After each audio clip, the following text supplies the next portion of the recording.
We live in a world full of hurt and pain, which leads to anger, depression, anxiety, drug and alcohol abuse, suicidal thoughts, addiction, fear.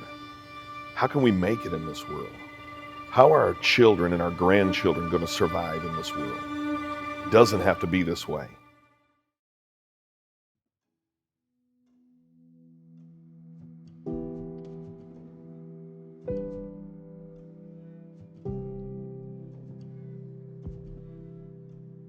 My story starts when I was 23.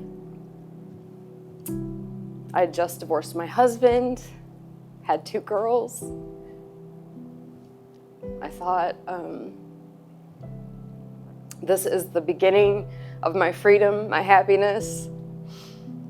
Really, it was the beginning of a really raw healing journey. I grew up too in a family where my parents were divorced at a very young age. My parents set up, the usual visitation every other weekend, alternating holidays.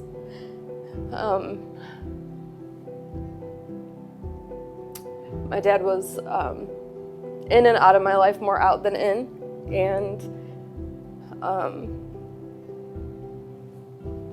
a lot of times just didn't show up. And here I am at 23, 2 girls, facing the reality that my hurts and pains growing up could now potentially be theirs. Divorce was pretty common in my family. I actually come from a very long line of divorces. So in this process, I had some soul searching that I had to do. I was raised in church. I wasn't living like I was raised in church, but I was. I knew God, and I knew that He had more for me than this. So I had some tough decisions to make. After a lot of ups and downs, crazy things happening in life, my husband and I actually did reconcile our marriage. We got remarried after being divorced for about a year. Still had so many ups and downs. We knew that in order to make this work, we were going to have to surrender our lives to God. And still there were just so many things that haunted me. I remember being in church and our pastor was preaching about forgiveness, and I was like, this is an easy sermon. I don't have any unforgiveness. Me and my husband are remarried. I've already forgiven him. But he challenged us at the end of the service to ask God to reveal if there was any unforgiveness in our heart. And I did. And it was literally like a movie and fast forward. A million things, memories. And I realized at that moment that I had so much unforgiveness toward my dad for not being in my life. But I asked God to take that away and forgive me.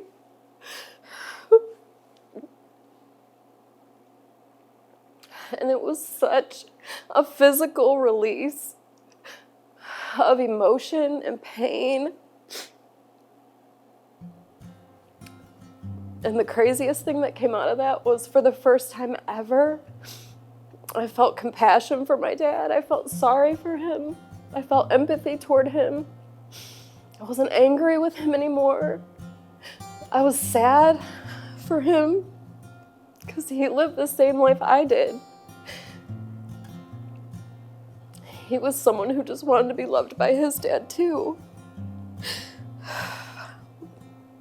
And he, like I did, through unforgiveness, you feel like the unforgiveness is a way to protect yourself from ever being hurt, but it's actually prison. But thank God today I'm free from that. The generational curse stops right here with me and my family, and I'm so grateful and thankful. And the curse of hardened hearts and unforgiveness is also broken with me. I'm so thankful for that too. My husband and I are getting ready to celebrate 30 years in January. So exciting. I mean, that's such an accomplishment. We have 3 children now, 2 girls. And 15 years after our girls, we had a little boy who's now 13. We have 5 grandchildren, 1 on the way, about to be 6. And we have a beautiful life. So though it was hard, it was so worth it. It was so worth it.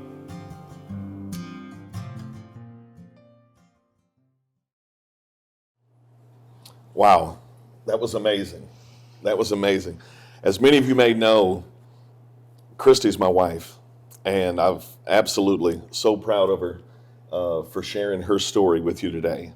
I feel like I'm obviously a huge part of her story, but it was powerful. Thank you for sharing that with us. So I'm excited about January, 30 years that we will have been married. A couple of the questions that I want to ask you that I think may be so important to a lot of folks. Your overall story had a lot of ups and downs, a lot of different things that played into one big issue, and you realizing that issue was unforgiveness. Why do you think so many people struggle with unforgiveness? And what do you think? You had mentioned something about putting walls to protect you up. Mm-hmm. How do those walls play into harboring unforgiveness as well? I think for a lot of people, they don't even really realize it's unforgiveness because they're feeling their feelings. And, they just feel the hurt of that, and they don't realize what the root of that is unforgiveness from someone, from an expectation maybe that was being set, and that expectation not being met. Feelings are hurt, and now you're just going to harbor some unforgiveness. That way, I can start building my wall. You're never going to hurt me there again, kind of thing. And I think the reason why, so one, I don't think they realize that it's unforgiveness. And then the second part of that is I feel like a lot of people maybe associate, if I forgive, I have to actually go to the person who hurt me and tell them that they hurt me, let them know that I forgive them. It's got to be this whole thing. And that's not the case. Forgiveness is a heart posture. It's for you. Forgiveness was for me. It wasn't for you. It wasn't for my dad. It was for me. That's what broke down my walls. There are so many situations that you would not be able to go to. In my situation, I couldn't go to my dad and say, I forgive you. Half the time I didn't even know where he was, and it probably would have been a volatile situation at that point. Like, what do you mean you forgive me? Well, like how that can go. So I think a lot of people just say, I'm not going to forgive, as a way of what they feel is protecting themselves from future hurt. Also, they don't want to have to go to that person, Right. So you had mentioned about breaking some generational curses and how your life was going down the same track. Your daughter's lives were going to go down the same track that your life went down, and you saw those hurts, and you wanted something to be different. There was something inside of you that said it has to change now.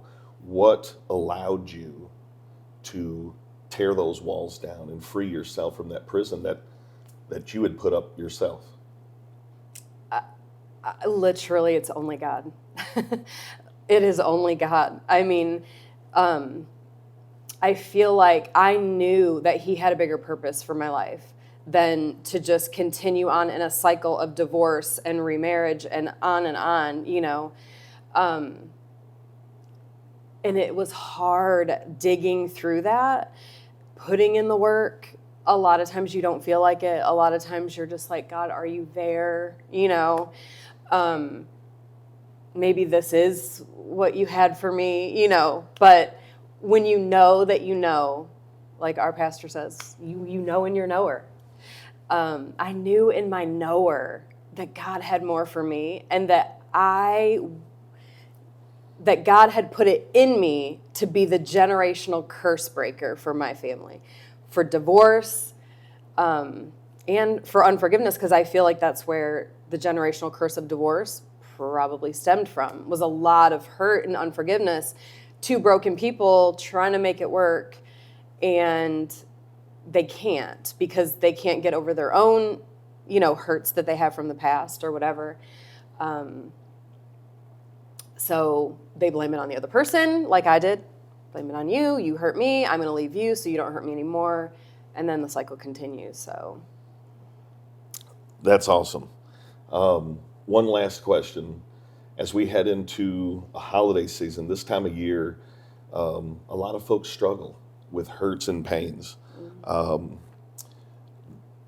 Having been delivered from a lot of those hurts and pains and unforgiveness, and if you could look into that camera and you were speaking directly to somebody that is struggling with your exact struggles, with the hurts and the pains that you've dealt with, how would you inspire them, and what would you want to tell them about their hurts and their struggles? give your life to Jesus. That is what I would say. Without him, there's no way. There's no way I could have done it on my own. You don't know how to do it on your own, you know? He is the one who freed me. That's where my hope comes from. He is my peace. He is my joy. It's not my circumstances. Give your life to him. It is so worth it, I promise. It's so worth it. That's what I would say. One thing we want to let you know, at Changed, we're passionate about people. We want to encourage you. We want to give you hope and let you know that there is a better future. The hurts and the pains you can be delivered from. Mm-hmm. It's a choice every day that we make. It is. To wake up and to be happy.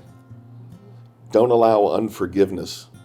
Don't put walls up that'll keep yourself prisoner. You can change. We all can change. And we give him the glory. We love you all.